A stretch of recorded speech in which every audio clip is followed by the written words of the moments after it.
की समरी को शुरू करते हैं। और जो आज की ऑडियो बुक समरी है, इसकी रिक्वेस्ट काफी ज्यादा लोगों ने की है, तो फाइनली इसका टाइम आ गया है। इस किताब का नाम है emotional intelligence, why it can matter more than IQ. Daniel Goleman ने इस किताब को लिखा है। और आइए अब हम जानते हैं इस किताब के बारे में। अगर आप अपने आईक्यू को सही जगह इस्तेमाल नहीं करते हैं तो आपका आईक्यू लेवल हाई होने का कोई भी फायदा नहीं है। अगर आपके इमोशंस ही आपके कंट्रोल में नहीं है तो फिर जीनियस होने के बावजूद आप लाइफ में फेल हो जाएंगे। ऐसे भी लोग हैं जिनका आईक्यू बहुत हाई था, फिर भी वो सेम मिस्टेक रिपीट करते रहते थे। यूजुअली इसमें उनकी पर्सनल लाइफ इन्वॉल्व रहती है। विंसेंट वैन गो एक फेमस एग्जांपल है कि कैसे एक जीनियस भी बैड इमोशनल इंटेलिजेंस से अफेक्टेड हो सकता है। वैसे सब जानते हैं कि वो बड़ा ही ग्रेट पेंटर था, बड़ा टैलेंटेड था, फिर भी लाइफ टाइम वो मेंटल इलनेस का शिकार रहा। इंटेलिजेंट होते हुए भी वो जिंदगी भर अपनी फीलिंग्स को कंट्रोल करने के लिए स्ट्रगल करता रहा। इसीलिए तो डैनियल गोलमैन का मानना है कि EI यानी कि emotional intelligence can matter more than IQ, जबकि एवरेज आईक्यू और गुड आईक्यू वाले लोग लाइफ में ज्यादा बेहतर परफॉर्म कर पाते हैं। वहीं हाई आईक्यू और लो आईक्यू वाले लोग ऑलमोस्ट फेल ही होते देखे गए हैं। इससे पहले कि आप अपने बैड लक का रोना रोए, आपको एक बात हम यहाँ पर बता देते हैं कि EI यानी इमोशनल इंटेलिजेंस इंप्रूव की जा सकती है। ये एक अच्छी खबर है। ये गोलमैन की किताब का एक मोस्ट इंपॉर्टेंट गोल है। सबसे पहले EI यानी कि इमोशनल इंटेलिजेंस के कॉन्सेप्ट को अच्छे से डिस्क्राइब किया जाए और फिर आपको अपने इमोशनल इंटेलिजेंस को कैसे इंप्रूव करना है उसमें आपकी मदद की जाए। तो यही है इस किताब का मेन गोल। तो आइए फर्स्ट चैप्टर की अगर हम बात करें तो यहाँ पर इमोशंस के बारे में बताया जा रहा है। मतलब ये कि आपकी लाइफ में एक भी सेकंड ऐसा नहीं होगा जो कि इमोशन के बिना गुजरता हो। ये आपकी लाइफ का एक बहुत ही क्रूशियल पार्ट है। हमें इस इमोशनल पार्ट के साथ जीना सीखना ही होगा। मोस्ट इंपॉर्टेंट बात ये है कि ये सारे इमोशंस हमारी लाइफ के बाकी एरियाज को भी इन्फ्लुएंस करते हैं, जैसे कि हमारे डिसीजन मेकिंग प्रोसेस को और हमारे थॉट्स यानी कि हमारे विचारों को। जिसका मतलब है कि EI यानी कि हमारा ये इमोशनल इंटेलिजेंस हमारे नॉर्मल इंटेलिजेंस को भी इन्फ्लुएंस करता है। इसी एक एग्जांपल से समझते हैं। हम सब कभी ना कभी लाइफ में बहुत ही सैड होते हैं, दुखी होते हैं, लेकिन एक बात जो आपने शायद ही नोटिस की होगी कि कैसे सैडनेस हमारे थॉट पैटर्न को इन्फ्लुएंस करती है। तब आप पास्ट के अपने अनप्लीजेंट एक्सपीरियंस को और भी ज्यादा याद करने लग जाते हैं। मान लीजिए आपका पार्टनर आपको छोड़कर चला गया, ये आपके सैडनेस को ट्रिगर कर देगा, जिससे आपको अपने पहले वाले ब्रेकअप्स भी याद आने लगेंगे और ये सारी मेमोरीज आपकी सैडनेस को और ज्यादा बढ़ा देगी, जिससे कि आपको अपनी जिंदगी बहुत ही बदतर लगने लगेगी, बहुत ही बेकार लगने लगेगी। लेकिन आपको पता है यहाँ पर अच्छी बात क्या है? ये दूसरे तरीके से भी उतना ही इफेक्टिव है। आप अपने थॉट से इमोशंस को इन्फ्लुएंस कर सकते हैं और यही चीज गोलमैन की इस किताब का एसेंस है, ताकि आपको मदद कर सके एक इमोशनल इंटेलिजेंस बूस्ट करने में। आगे बात करते हैं ब्रेन एंड इमोशंस के बारे में। डैनियल गोलमैन न्यूरोलॉजी एक्सपर्ट है, जिन्हें ह्यूमन ब्रेन के काम करने के तरीकों के बारे में अच्छी खासी नॉलेज है। उन्होंने एक चीज देखी कि हमारे ब्रेन में इमोशंस बहुत ही डीप लेवल तक होते हैं, क्योंकि हमारे ब्रेन में कुछ ओल्ड यानी कि कुछ पुराने और कुछ यंगर यानी कि कुछ बहुत ही फ्रेश पार्ट मौजूद होते हैं। और ऐसा होता है कि जो पार्ट इमोशंस को कंट्रोल करता है ब्रेन का काफी ओल्ड पार्ट होता है, काफी पुराना पार्ट होता है, इतना पुराना कि ह्यूमैनिटी की शुरुआत के टाइम से। तो अब इसका क्या मतलब हुआ? यही कि हम अपने इमोशंस को एलिमिनेट या इग्नोर नहीं कर सकते, कभी भी नहीं, क्योंकि इनके होने का कुछ मतलब तो जरूर है। एग्जाम्पल के लिए जैसे एमिगडाला एक ऐसा ही इमोशनल ब्रेन सेंटर है जो कि एक्सट्रीमली पुराना है, ओल्ड है। ब्रेन का ये पार्ट हमारे यंगर कॉर्टेक्स यानी कि सेंटर ऑफ इंटेलिजेंस के डिसीजंस को ओवरराइड कर सकता है। डैनियल गोलमैन के हिसाब से इसका मतलब होगा कि इमोशंस हमारे माइंड से भी स्ट्रांग होते हैं। ऐसा भी हुआ है कि कई extra intelligent mind proper emotional intelligence के बगैर पूरी तरीके से यूजलेस साबित हुए हैं। विंसेंट वॉक गो एक ऐसा ही एग्जाम्पल है। अपने इमोशनल इश्यूज के चलते इतने बड़े टैलेंटेड पेंटर ने अपनी लाइफ बर्बाद कर ली थी। ऐसे और भी एग्जाम्पल है जैसे कर्ट कोबेन और एमी वाइनहाउस जैसे लोग। ये सब स्मार्ट और अपने अपने फील्ड के टैलेंटेड लोग थे, लेकिन उनकी अपनी इमोशनल प्रॉब्लम्स के चलते इनकी सारी एबिलिटी बर्बाद हो गई।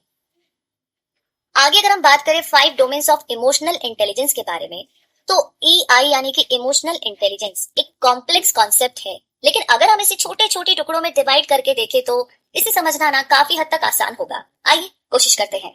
सबसे पहला है कि अपने इमोशंस को पहचानिए। बहुत से लोग अपने इमोशंस को समझ ही नहीं पाते हैं और फिर ऑटोमेटिक वे में एक्ट करने लगते हैं। जैसे कि हम सब कभी ना कभी किसी भी बात को लेकर के जेलस होते हैं, क्योंकि एक नेचुरल इमोशन है। लेकिन जब हम ऐसे इमोशंस को एक्सेप्ट नहीं करते हैं तो दूसरों के लिए बुरा सोचना शुरू कर देते हैं। अपनी फीलिंग्स को एक्सेप्ट करना ही गुड इमोशनल इंटेलिजेंस का फर्स्ट स्टेप है। ऐसे काफी सारे तरीके हैं जिनसे हम अपने अंदर ये चीज ट्यून इन कर सकते हैं, जैसे कि मेडिटेशन एक अच्छा तरीका है और इसके लिए आपको एक्सपर्ट होने की जरूरत बिल्कुल नहीं है। बस आराम से बैठ जाइए, धीरे धीरे लंबी लंबी सांसें लीजिए और माइंड को शांत रखिए। हालांकि आपके माइंड में काफी सारी इधर उधर की बातें घूमनी शुरू हो जाएगी, क्या मैंने अवन का स्विच ऑफ किया, या मैंने उसको फोन किया, अरे वो असाइनमेंट तो किया ही नहीं, अरे आंटी को वो बोलना था, बहुत सारी बातें। लेकिन फिर भी कोई बात नहीं, अपने माइंड में थॉट्स को चलने दीजिए, लेकिन ध्यान रखिए कि ये सारे थॉट्स बस आए और चले जाए।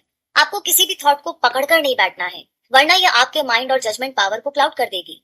जब आपका माइंड रोज की चिकचिक से फ्री हो जाएगा तो आपके लिए अपने इमोशनल स्टेट को परसीव करना काफी आसान हो जाएगा।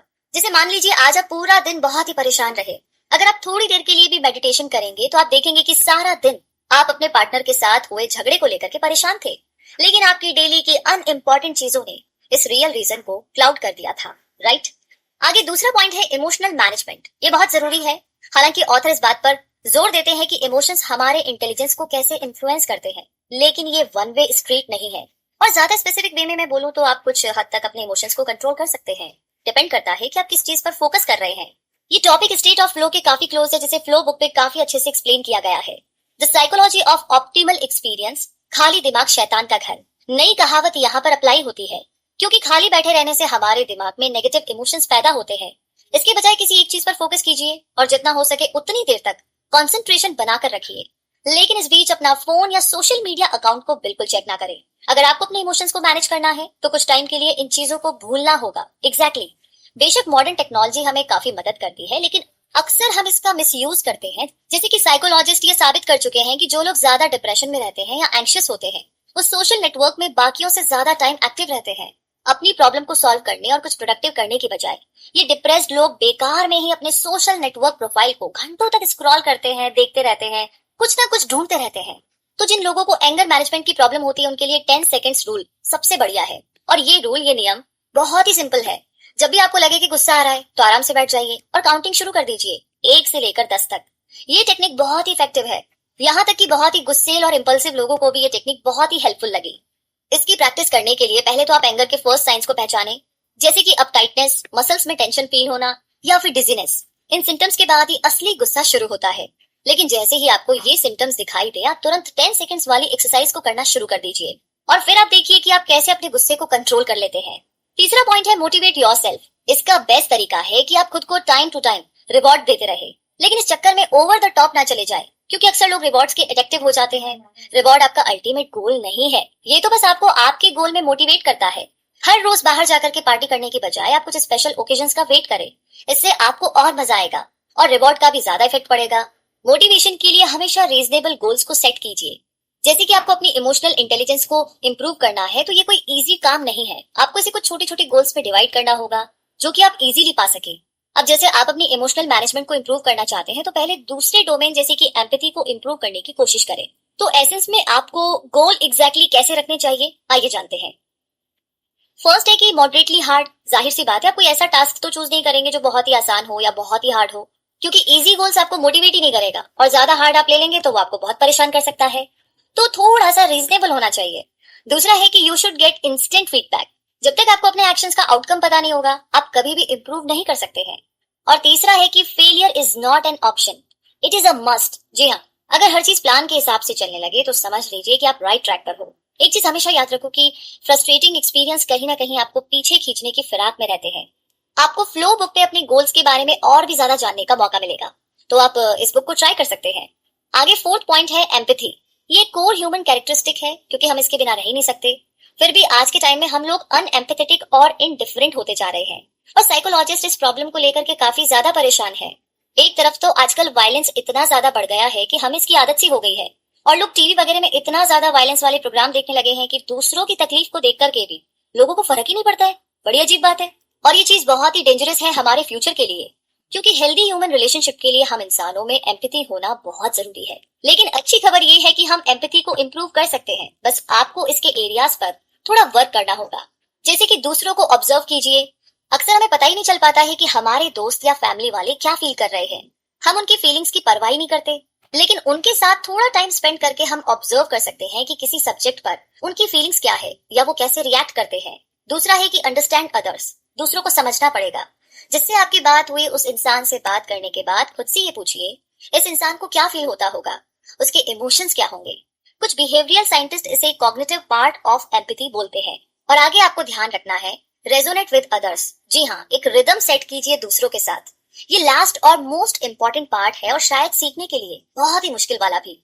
दूसरों के साथ सही तरीके से रिजोनेट करने के लिए आपको उनकी जगह खुद को रख करके सोचना होगा। ये एक दो धारी तलवार जैसी चीज है, क्योंकि बहुत ज्यादा रिजोनेटिंग भी अच्छी बात नहीं है। तो डैनियल गोलमैन उनके बारे में बताते हैं जिन्हें एलेक्स्थीमिया होता है। ऐसे लोग अपने इमोशंस को जाहिर नहीं कर पाते क्योंकि उन्हें समझ में ही नहीं आता है कि कैसे अपने अंदर की फीलिंग्स को बाहर निकाले या किसी से शेयर करे। लेकिन हम सब भी ना कभी इस चीज को एक्सपीरियंस करते हैं। बट ऐसा कितनी बार हुआ कि आपको कुछ फील हुआ लेकिन आप उसे बोल ही नहीं पाए? आपको जवाब देने की जरूरत बिल्कुल नहीं है, ये सबके साथ होता है, नॉर्मल है। जैसा हमने पहले ही आपको बताया कि कुछ ऐसी मेथड्स है जिनसे आप अपने इनर स्टेट को इम्प्रूव कर सकते हैं, सुधार सकते हैं। जैसे कि आप मेडिटेट कर सकते हैं। और भी कई टेक्निक्स है। अगर आप साइकोलॉजी को लेकर के क्यूरियस है तो इमोशंस पर किताबें पढ़िए। और अगला पॉइंट है कि pay attention to your relationships. जी हाँ, जो लोग एम्पैथेटिक होते हैं वो दूसरों के साथ अपने रिलेशन को लेकर के एक्स्ट्रा केयरफुल रहते हैं। बेशक मिसअंडरस्टैंडिंग होने के चांसेस हर रिश्ते में रहते हैं, लेकिन सबसे इंपॉर्टेंट बात यह है कि कोई भी इश्यूज सही ढंग से सुलझा लेना चाहिए। मान लीजिए आपकी अपनी दोस्त से फाइट हो गई है, लेकिन फिर भी अपना गुस्सा ठंडा करके आप उसे कॉल जरूर करें, क्योंकि बड़े लोग और समझदार लोग कोई भी दुश्मनी नहीं रखते हैं और ना ही उनमें बदले की फीलिंग्स होती है। अब लेकिन इसका ये मतलब भी तो नहीं है कि हमेशा आप ही माफी मांगे, बल्कि इसके एकदम उलट आपका इमोशनल इंटेलिजेंस जानता है कि कब आपको सॉरी बोलना है और कब सॉरी नहीं बोलना है। तो ऐसे कई मौके होंगे जब आपकी एक सॉरी बिगड़ी हुई बात बना देगी, लेकिन अगर गलती आपकी नहीं है तो भी आपको मैटर सॉल्व करने में पीछे नहीं हटना चाहिए। आप कुछ यूं बोल सकते हैं कि भाई देखिए, मैं समझ सकती हूँ कि तुमने ऐसा क्यों किया, लेकिन मेरी भी थोड़ी गलती थी। एक दूसरे को ब्लेम करने से अब होगा क्या? अब झगड़ा खत्म करते हैं, क्योंकि तुम एक अच्छे दोस्त हो यार मेरे। सिंपल है ना? और आई थिंक आप ऐसा कर सकते हैं, ये लाइन आप बोल सकते हैं। तो इस लाइन को जरूर ट्राई कीजिएगा कहीं भी आपको लग रहा है कि कुछ भी रिलेशनशिप में झोल हो रहा है, प्रॉब्लम हो रही है तो। क्योंकि ह्यूमन रिलेशनशिप को लेकर के साइकोलॉजिस्ट एक बहुत ही अच्छी एडवाइस देते हैं। जिस नजरिए से हम दुनिया को देखते हैं वो हमारे इमोशंस डिसाइड करते हैं, क्योंकि वर्ल्ड को लेकर के हमारी नॉलेज इनडायरेक्ट होती है। तो आप पूछेंगे कि मैं कैसे इसे अपनी इमोशनल लाइफ में अप्लाई करूं? वेल, मान लीजिए आप अपने पार्टनर से नाराज हैं और अब आपको बहुत गुस्सा आ रहा है। आप अपने एक्शंस कंट्रोल नहीं कर पा रहे हैं, लेकिन जब आप शांत होंगे तभी आपको सिचुएशन ज्यादा क्लियर वे में नजर आएगी। और तभी तो आपको पता चलेगा कि आप उसे कुछ ज्यादा ही गलत समझ बैठे थे, बात इतनी नहीं थी और तिल का ताड़ बना दिया खामखा। या फिर मान लीजिए कि आपका पार्टनर आपको बार बार कॉल किए जा रहा है और आपको बहुत ही फ्रस्ट्रेशन हो रही है और बहुत ही इरिटेशन हो रही है। और जब आपको ये भी लगता है कि वो आपको कंट्रोल करने की कोशिश कर रहा है या रही है, तो आपका गुस्सा फूट पड़ता है। अब तो कंट्रोल करने की बात ही नहीं है। तो इसके बजाय आप खुद से बोलिए यहाँ पर तुरंत, अगर वो मुझे बार बार फोन कर रहा है या फोन कर रही है तो क्या हुआ? भाई जरूरी नहीं है कि वो कंट्रोल कर रहा हो, ये भी तो हो सकता है कि उसे मेरी ज्यादा फिक्र हो, वो मुझसे ज्यादा प्यार करता हो सकता है ना। तो ये वाली ट्रिक ना आप अप्लाई कर सकते हैं। तो चलिए अब आगे बढ़ते हैं और जानते हैं डिफरेंसेस बिटवीन जेंडर्स के बारे में। जेंडर बेस्ड स्टीरियोटाइप बहुत सारे हैं, लेकिन एक चीज बिल्कुल सच है कि औरतें दूसरों के इमोशंस को एकदम सही समझती है। ज्यादा स्पेसिफिकली बोले तो औरतों में ज्यादा एम्पैथी होती है। ये एक सिंपल फैक्ट बहुत सी प्रॉब्लम्स को क्रिएट करता है। जैसे कि औरतों को कई बार शिकायत होती है कि उनके बॉयफ्रेंड या उनके हस्बैंड एकदम कोल्ड नेचर के हैं, और कई सारी औरतें और कई सारी फीमेल्स उनकी इस कोल्डनेस को गलत वे में ले जाती है। उन्हें लगता है कि उनके पार्टनर अब उन्हें उतना प्यार नहीं करते या अब उन्हें नापसंद करने लगे हैं, लेकिन ये अक्सर सच नहीं होता। तो इसके बाद क्या होता है? फीमेल्स कई बार ओवर रिएक्ट कर जाती है, फिर अपने पार्टनर से इस बात को लेकर के फाइट भी कर लेती है, झगड़ लेती है, और फिर यहीं से सारी मुसीबतें शुरू होती है। क्योंकि फिर आदमी भी ओवर रिएक्ट करने लगते हैं और बात इतनी बढ़ जाती है कि ब्रेकअप, डिवोर्स, इन सब पर जाकर के खत्म होती है। क्योंकि मर्दों को लगता है कि उनकी पार्टनर उन्हें कंट्रोल करने की कोशिश कर रही है। तो अब इमोशनल इंटेलिजेंस यहाँ पर कैसे काम आता है, ये है मुद्दे की बात। आइए जानते हैं। तो सबसे पहले तो आप गांठ बांध करके ये बात अच्छे से समझ लीजिए कि फीमेल्स इमोशनल इंटेलिजेंस में मर्दों से बेहतर होती है। जिसका मतलब है कि आदमी लोग ओवर रिएक्ट करने से पहले इमोशनल इंटेलिजेंस के बारे में एक दो चीजें जरूर जान ले। जैसे कि जब आपकी गर्लफ्रेंड रूड वे में बिहेव करे तो आप तुरंत रिएक्ट ना करें। तो उस टाइम आपको कुछ ऐसा बोलना चाहिए, मेरे बिहेव से तुम्हें हर्ट हुआ, मुझे ऐसा नहीं करना चाहिए था, आई एम रियली सॉरी, मैंने ये पहले नोटिस ही नहीं किया, लेकिन मैंने ये जानबूझकर नहीं किया। ये बहुत ही बेहतर तरीका है बजाय इसके कि आप एक दूसरे को ब्लेम करें। वहीं दूसरी तरफ औरतों को भी इमोशनल इंटेलिजेंस के बारे में कुछ सीखना चाहिए। मोस्ट इंपॉर्टेंट चीज है कि उन्हें ये सोचना होगा कि बात अगर इमोशनल इंटेलिजेंस की हो तो मर्द यानी कि मेल्स बायोलॉजिकली ही इसमें काफी बुरे हैं, इसीलिए वो कई बार दूसरों के इमोशंस को समझ नहीं पाते। तो चलिए अब आगे बढ़ते हैं और जानते हैं इमोशनल इंटेलिजेंस एंड मैनेजमेंट के बारे में। इस चैप्टर में डैनियल गोलमैन कहते हैं कि ग्रुप कॉन्टेक्स्ट में भी इमोशनल इंटेलिजेंस मैटर करता है। इमोशनल इंटेलिजेंस वाले लोगों के ग्रुप में सोशल एटमॉस्फेयर और हार्मनी इंप्रूव करना ज्यादा आसान रहता है। हमें इस एरिया के बारे में केयरफुल रहना चाहिए, जैसे कि हमें हाईली इंट्रोवर्ट और इमोशनली डिस्टेंट लोगों को ऐसे ग्रुप में मिक्स नहीं करना चाहिए। कुछ लोग अकेले काम करना ज्यादा पसंद करते हैं तो उन्हें करने दीजिए, उनकी चॉइस की रिस्पेक्ट कीजिए। अब आगे जानते हैं इमोशनल इंटेलिजेंस एंड हेल्थ के बारे में। तो भाई यहाँ पर मामला कुछ सीरियस हो जाता है। गुड इमोशनल इंटेलिजेंस आपकी लाइफ को सेव कर सकते हैं। वैसे सुनने में थोड़ा सा अजीब है, लेकिन उसके पीछे साइंटिफिक एविडेंस है। डेनियल गोलमैन ने कई सारी ऐसी स्टडीज मेंशन की है जो कि एंगर मैनेजमेंट और हेल्थ के बीच में क्या रिलेशनशिप है इस बारे में इन्वेस्टिगेट करती है। ऐसे लोग जो अपना कंट्रोल नहीं कर पाते, उनके 50 से कम एज में मरने के चांसेस 7 गुना ज्यादा होते हैं। ज्यादा गुस्सा करना कई सारी हेल्थ प्रॉब्लम्स को क्रिएट करता है, जिससे डेथ भी हो सकती है। ऐसे लोगों के लिए कई टाइप की थेरेपी है, जिसमें कॉग्निटिव बिहेवियरल थेरेपी शायद मोस्ट इफेक्टिव होती है, जो लोगों को अपने गुस्से पर कंट्रोल करना सिखाती है। हालांकि कॉग्निटिव बिहेवियरल थेरेपिस्ट नहीं जानते हैं कि वो वाकई में लोगों की इमोशनल इंटेलिजेंस को इंप्रूव कर रहे हैं। इमोशनल इंटेलिजेंस के और भी कई सारे हेल्थ बेनिफिट है।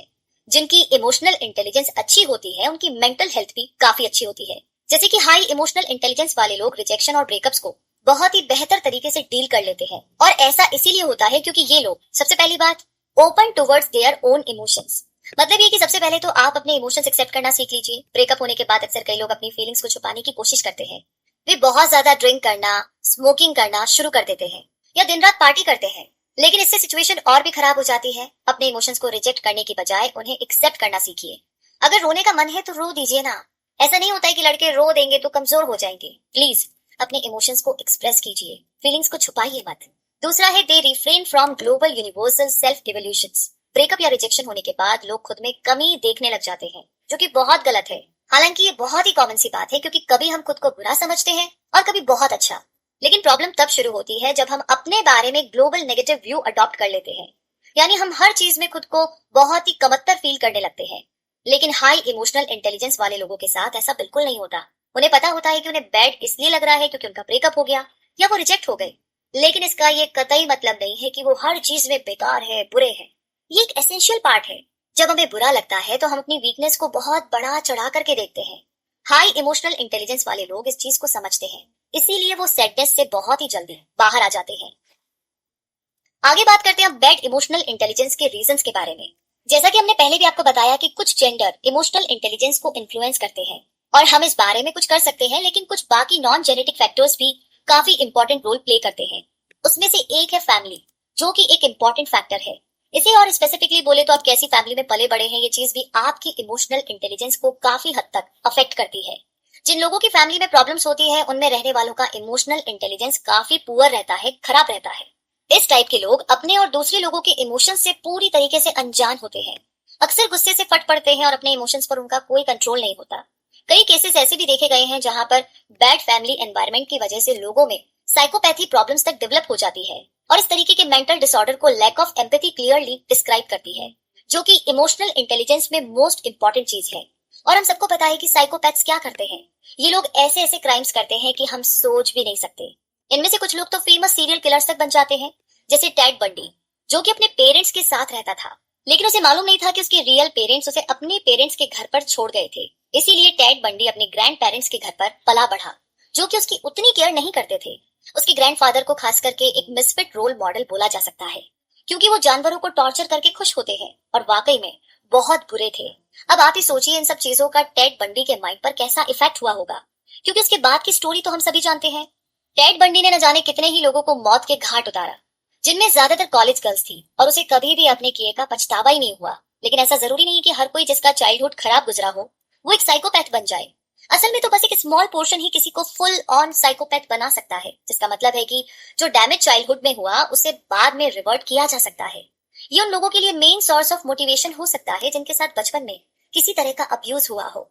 जिन लोगों को सीरियस चाइल्डहुड ट्रॉमा से गुजरना पड़ा, उनके लिए ऐसी कई तरह की साइकोथेरेपीज अवेलेबल है, जो उनके लिए काफी मददगार साबित हुई है।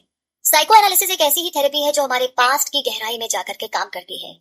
हमने सीबीटी यानी कि कॉग्निटिव बिहेवियरल थेरेपी के बारे में आपको पहले भी बताया है, और ये काफी लोगों के लिए इफेक्टिव भी है। अब आगे बात करते हैं टेम्परामेंट इज नॉट एवरीथिंग।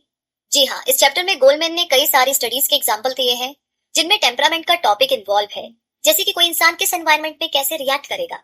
तो हमारा टेम्परामेंट काफी हद तक हमारे जीन से इन्फ्लुएंस होता है, तो इसीलिए इसमें आपका कोई कंट्रोल नहीं है, यह आपके अंदर पैदाइशी होता है। बहुत पुराने टाइम से फिलोसोफर्स ने डिफरेंट पैटर्न्स के बिहेवियर नोट किए हैं जो लोगों को अलग अलग ग्रुप्स में डिवाइड करते हैं। तो ऐसे ही एक फिलोसोफर थे हिप्पोक्रेट्स, जिन्हें फाउंडर ऑफ मेडिसिन भी कहा जाता है। उन्होंने लोगों को इन 4 ग्रुप्स में डिवाइड किया। मतलब आप खुद भी देख सकते हैं कि आप किस ग्रुप से बिलोंग करते हैं। पहला है कॉलेरिक, यानी कि ये रिएक्ट बड़ी जल्दी करते हैं, इमोशनल होते हैं और इरिटेबल भी। इनका एनर्जी लेवल काफी ज्यादा हाई रहता है और अक्सर ये बड़े इमोशनल और सेंसिटिव मैनर में रिएक्ट करते हैं। इन्हें गुस्सा भी बड़ी जल्दी आता है। फिर ये इजीली शांत नहीं होते हैं। इन्हें लोगों के साथ घूमना फिरना काफी ज्यादा पसंद होता है। दूसरा है सैंग्विन। एक तरह से ये लोग ना कॉलेरिक्स टाइप के ही होते हैं, क्योंकि ये भी उनकी तरह एक्टिव और एनर्जी से भरपूर होते हैं। लेकिन ये जल्दी काम डाउन हो जाते हैं और इनके इमोशंस भी उतने ही इंटेंस होते हैं जितने की कॉलेरिक्स टाइप के लोगों के। लेकिन ये कूल डाउन भी उतने ही जल्दी होते हैं। ये काफी सोशेबल होते हैं और दिल खोल करके हंसते हैं। तीसरा है मेलंकोलिक। इस टाइप के लोग उतने सोशेबल नहीं होते, बल्कि थोड़े इमोशनल होते हैं। लेकिन ये सैड भी जल्दी हो जाते हैं, क्योंकि ये इमोशनली सेंसिटिव होते हैं। मेलंकोलिक टाइप के लोग एनर्जेटिक और एंथुसियास्टिक टाइप के नहीं होते। जो भी करते हैं आराम से करते हैं और ये ज्यादा टाइम शांत रहना पसंद करते हैं। चौथा है फ्लैगमेटिक, और ये लोग भी काफी शांत नेचर के होते हैं। हालांकि ये उतने इमोशनल या सेंसिटिव नहीं होते। अगर इन्हें गुस्सा आता भी है, जो कि बहुत ही कम बार आता है, तो ये जल्दी से मान जाते हैं। तो आपको शायद अब आइडिया मिल गया होगा कि कुछ टेम्परामेंट्स को अपनी day to day life manage करने के लिए बेहतर इमोशनल इंटेलिजेंस की जरूरत पड़ती है। जैसे एग्जांपल के लिए मान लीजिए आप एक कॉलेरिक पर्सन है, यानी कि आपको जल्दी से गुस्सा आ जाता है, फिर आप जल्दी से शांत भी नहीं होते हैं और आपके पार्टनर से आपका झगड़ा हो गया। तो अब अपने टेम्परामेंट की वजह से आप ओवर रिएक्ट करेंगे और शायद बहुत ही उल्टा सीधा बोल देंगे। तो इस सिचुएशन में सबसे पहले तो आप खुद को ब्लेम मत कीजिए, एटलीस्ट पूरी तरीके से तो बिल्कुल भी नहीं। बेशक आप अपनी मिस्टेक को मानिए और सामने वाले को अपनी बात समझाने की कोशिश कीजिए। मेलंकोलिक, जो कि एक सर्टेन वे में कॉलेरिक के अपोजिट है, वो भी काफी सेंसिटिव और इमोशनल है।